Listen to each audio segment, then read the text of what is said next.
परिणाम करे सब कोई पाप करे छे कांचे सरसों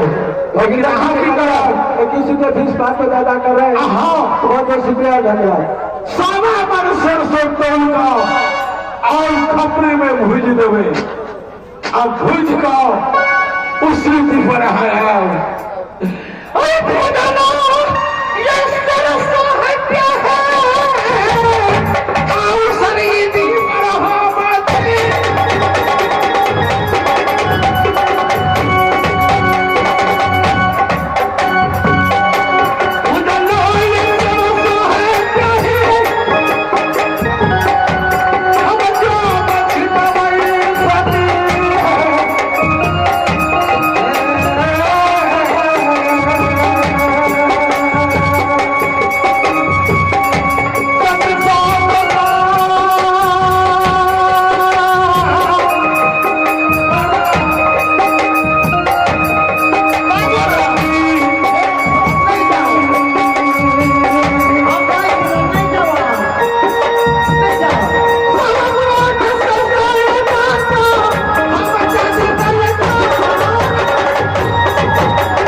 रोहित जी के परिवार लोनावाली जल से कहीं जलम है हाय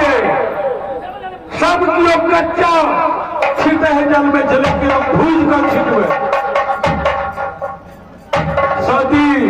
बाजू और काम किसे बुझे छिए की हम तो नुआ कल का चेत जाबू सरी दिन पर ठीक है हाँ हमर दल पान लगाया पीछे सब हमरा की पता है जो उसी जल्दी कहाँ से नहीं थे हम तो सिंटे से नहीं छप्पर को देता रहे थे लेकिन मैं नहीं देखा हे सती हाँ हम घरे से उठलिया अच्छा सिरार गिर देवे और यही सिरार पकड़ कहा उसी दिन पर चला माने यहाँ का काम भेल कि जहाँ यहाँ घर से निकलवे तो हर के नाश लगा देवे हाँ सिरार गिर देवे अच्छा वही सिरार पकड़ कहा उसी दिन पर चला ठीक है स्वामी जी यहाँ का पहचान रहा है जाओ वहाँ पेशावा बन से तैयारी कर रही थी आते जाओ उसी नहीं पर हम वहाँ का काम लग गया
हमके अच्छे से तू चिन्हे नहीं था नहीं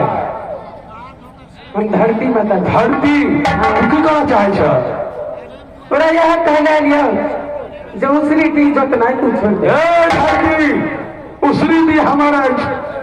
और हम जोतब एते दिन कहियो ई धरती बाप जोत नहीं भेले।